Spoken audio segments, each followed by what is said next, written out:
Arr, Pirate fans! It's time to find out the state of the ship of your defending champions for the 2022 season with your hosts, Johnny Wilbur and Jake Ignaszewski. And now, brought to you by Resonate, it's the state of the ship. Welcome back into the state of the ship. Thanks to Resonate I liked your new rolling up brought to you by Resonate last week in Arizona. Jake Ignaszewski, Johnny Wilbur, and you're back from a long road trip. Jake, tell us a little bit first about the 2 weeks you were gone on the road trip. A long trip for the Pirates. They come back 1-1, and really kind of uncertain right now at the halfway mark which kind of team this Pirates team is going to be. And we're going to talk about that as we talk about the state of the ship at the halfway mark as we get ready for another one this Saturday night at the DCU Center. Well, I think with the West Coast trip, it was perfect timing, especially after the tough loss against the Vegas Nighthawks. You know, they got a nice win against the San Diego Strike Force. It was a little bit weird since it was on a Monday, first Monday game for the Pirates, and especially with the players acclimating to that different time zone. We talked about that a little bit being on a Monday last week, but how was that in the arena? It was a really nice arena.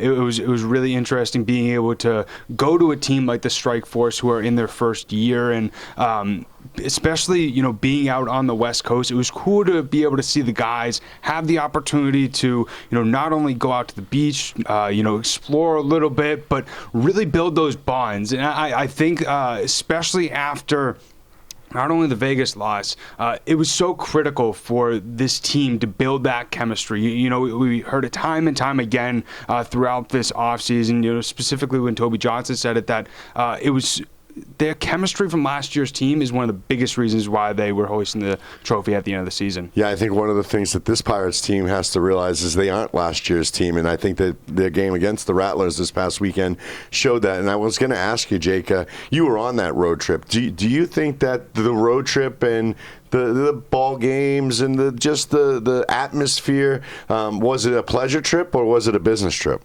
It was more of a business trip, and that's something that Coach Kaiser really stated before we even went out there. It was a business trip that the goal was to get 2 wins and get back to where the team really wanted to be. And but speaking with some of the guys, it was cool to especially hear Isaac Zico even after the Arizona tough loss.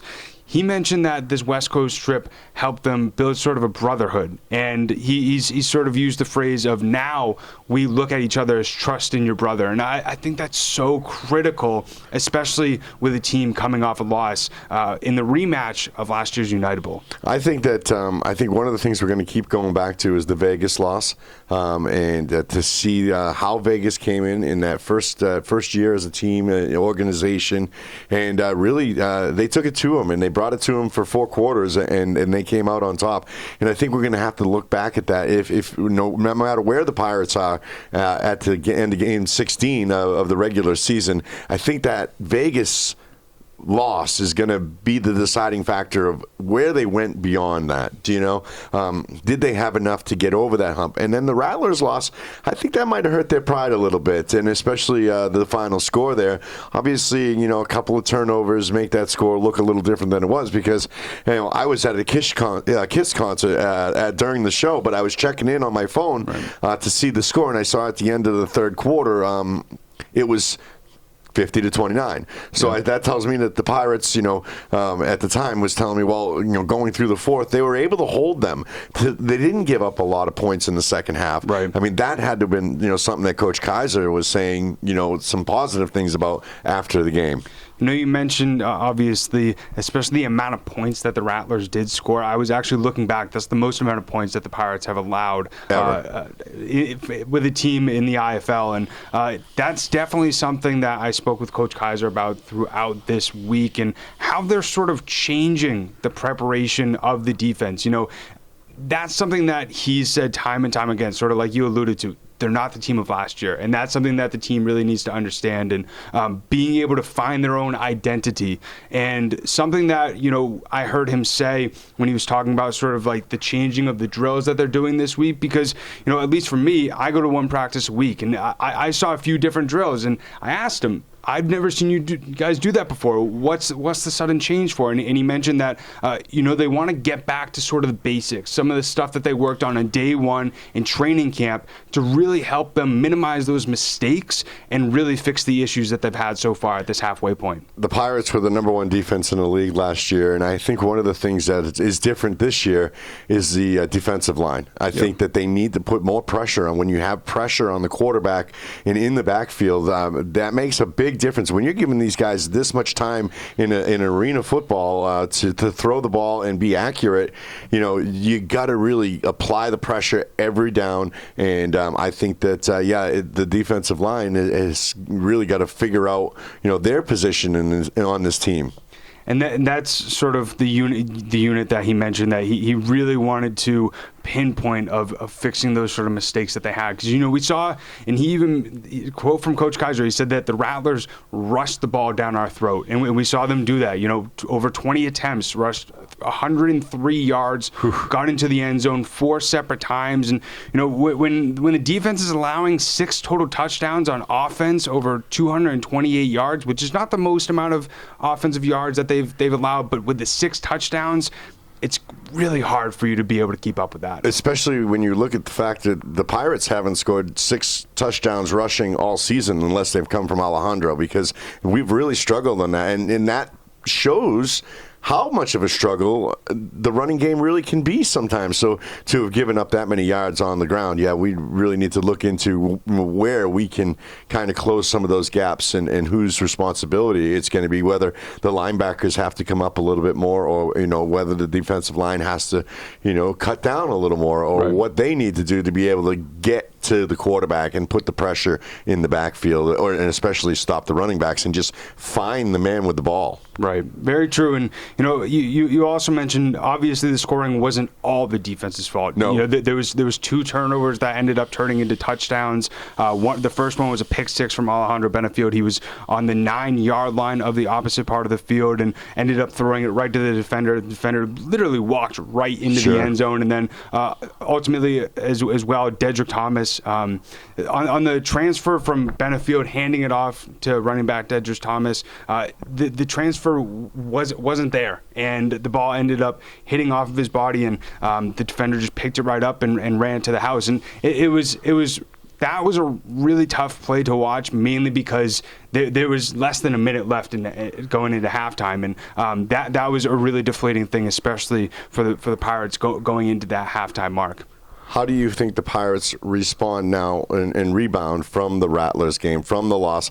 Can they put that loss behind them, thinking that the possibility of seeing them again really can only come again in the IFL United Bowl? I think this one really hurt, and especially during the preparation for this game. That's something that, we actually had Arian Maxey Penton mic'd up for the practice, and he mentioned Khalid Wu, and he got put on his voice got put on the mic as well, and he said, whoever wins this game is ultimately going to be the one to win the United Bowl. And then Amp followed it with, this is our opportunity to rerun it. And, I think this loss really hurt. And I think that they're going to use this loss as well as the Vegas one to figure out how they're going to be able to, move on for the rest of the season. Because, that's what Kaiser really alluded to, especially with it being the halfway mark. And it's just not the best way to start. They got to start the second half on a much better foot. Well, and Khalid was here last year, and Khalid knows, but I'm afraid that Khalid doesn't see that this isn't the same team. I don't think that whoever won that game is whoever wins the United. But I think Arizona is very good, and yes, they're going to be the team to have to go through. But I think that the Pirates have to find their own identity right here as they get in, because now with the Storm coming in at 4-4. I mean, if they can upset the Pirates, obviously the Pirates still the favorite going into Saturday night. But if the Storm come up in here and upset us, now we're both 5-4, and now your second half of the season's looking a little bit different. Very true. And, coming into this game, specifically for the Storm, the 6th-ranked offense in the league. Defensively, the 8th-ranked defense. And, it's especially some numbers to keep an eye on is that defensively, they're one of the best pass defensive teams in the entire league. Rushing, not so much. So that's something that I sort of asked offensive coordinator Coach Mark Stout if that's going to really play into the game plan. Will we see more running plays? And he mentioned that that's something that they've been trying to ease into over the past few games, is really balance the pass and rush. Do you think it'll be Dedrick who's running the ball as a wide receiver out of the backfield? I think that they'll go back and forth between Martez Carter and Dedrick Thomas. We've seen Thomas really come into his own over the last 2 games. Even though there was that fumble right before that play, he had a really nice long run. And we've really seen him get a lot more comfortable, and especially the 2 touchdowns that he scored against San Diego as well. So I'm curious to see how the Pirates really balance both of those guys, but I think that we could definitely see both of them. Well, and of course, Thomas Owens still really playing well, as is Isaac Zico.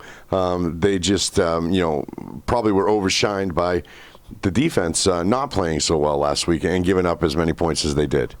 Very true, and they're both making really good plays, and we can't forget about Javon Durant, newly signed wide receiver. We've seen him really start to figure out sort of the kick returning component of his game. Still trying to find that connection with Alejandro Benefield, but that's going to come with time. When you have a new quarterback and a new wide receiver, especially a new wide receiver in a brand new league. How much time do they have now? Here we are halfway through the halfway season point. You're not wrong, and that's something that definitely needs to be worked on, especially going into this next week. But it's going to be really interesting, speaking specifically defensively for the Pirates, how they're going to be able to match up against the Sioux Falls offense. They're middle of the road, as I mentioned, 6th in the league, averaging 37.8 points a game. Rushing-wise, 62.1 yards per contest. And, something with them is they've had a few different quarterbacks so far. And, last week it was Dalton Snead. And something to really keep an eye on is, even though the Pirates up front didn't play that great last week, they're still top 3 in the league in terms of sacks. And when looking at what happened to Snead last week, he got sacked 5 times, so that could definitely be a component. The backfield is playing very well. The linebackers and the defensive backs are playing very well. It's just up front that they need to get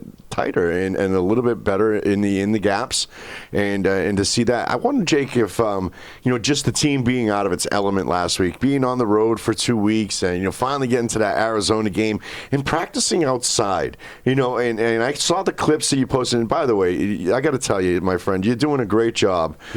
Posting all those clips and the videos and the questions and the interviews. You really do a standout job at getting all that content up and keeping us informed. Well, you guys are on the West Coast. You are our connection, and I appreciate that, because then I have a somewhat of a clue what I'm sound like when we do this state of the ship together. But really, I wonder if that was them being taken out of their element a little bit too, and having to practice on a soccer field or a makeshift baseball field, softball field, right. And just not having that feel of indoors, the heat in Arizona. I think a lot of things could have factored into that.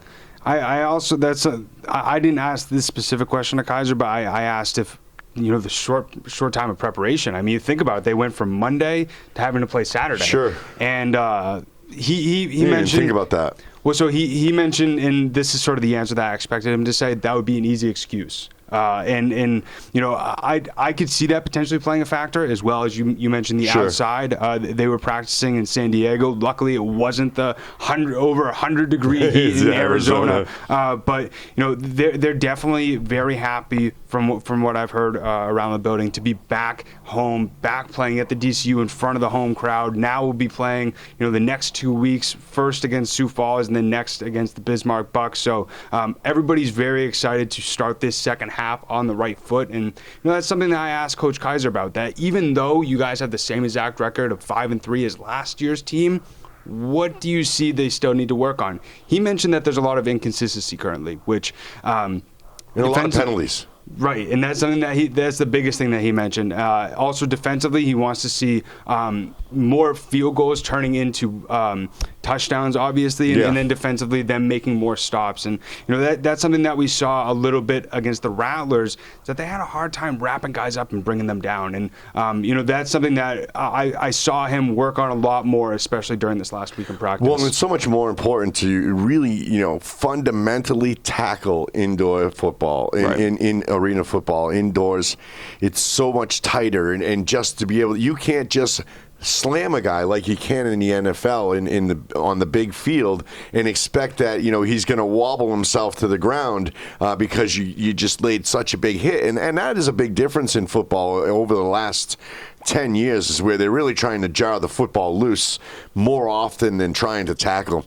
Right. And I think that's fundamentally wrong in football. I think that really, as a former defensive lineman who loves to wrap somebody up and drive them to the ground, I think that's missing in football right now, is really laying a shoulder in a proper tackle. And I think that's sometimes where targeting of the head comes in a little bit too much, because they're trying to launch themselves at a person rather than lowering the shoulder and wrapping them up. And you see what happens when you try to arm tackle, right. And especially we saw that really in Vegas with Vegas. How many times not only the quarterback but the running back were able to escape the grasp. Very true, and that's something especially with the Sioux Falls Storm. We didn't even talk about Nate Chavias. He's a guy who is in top of the league's rankings, specifically in terms of rushing as well as in terms of kick returns. He's one of the most efficient running backs in the entire league, and that's somebody when talking with Coach Kaiser yesterday on the Coach's Corner, he's like, we got to keep 26 under wraps. We have him circled on our roster sheet, and so that's going to be the biggest, in my opinion, key point for the Pirates defense to stop Nate Chavias. It's going to be about 90 degrees outside on Saturday, so bring the family out to the DCU Center. It's affordable. It's a great night out for the family. We put on a great show, and you really, really have some fun. And not only that, but Jake, tell them how that they can call the first play of the game. They're going to have a set of plays listed out, and they're going to be able to choose from that set of plays. We're going to have a lucky fan be able to call the first play of the game. How cool is that? So I'll put the form in the description below. Link, right here, right on the top of the helmet. and so you can fill out that information, have the opportunity to be entered into a contest. We're going to pick a few people, as John mentioned, to be able to call one of the Pirates plays, and it's a great opportunity for fans to get involved. And also this upcoming Saturday, left. also this upcoming Saturday, it's Fan Appreciation Night, and I just want to mention everybody who takes their time throughout this week or throughout every single week to engage with this podcast, take your time out of your day to support the Pirates. We really do appreciate it, and it's also City of the Champions night, so it's going to be a great night for all of us in the city of Worcester to remember what happened last year and really celebrate it. So definitely come on out. As John mentioned, very affordable, as low as $20. You can get your tickets on Ticketmaster as well as on masspiratsfootball.com/tickets. But as always, get there early. Because there's food trucks and all kinds of things going on outside, and it's really a great time. And Arthur will be out there taking pictures, of course. And it really is an affordable night in the city of Worcester, which is, this place is happening and hopping. This thing's going on all over the place, and we're just happy to be a part of it. And I can't wait to see you on Saturday night in your shirt and tie and your little hanky tucked in there as we get ready for some football. Can't wait. And as always, greatly appreciate everybody tuning in each week. If you have not yet, make sure to subscribe on YouTube or whatever audio platform that you're listening to. As always, have a great rest of your week, and we'll see you next week.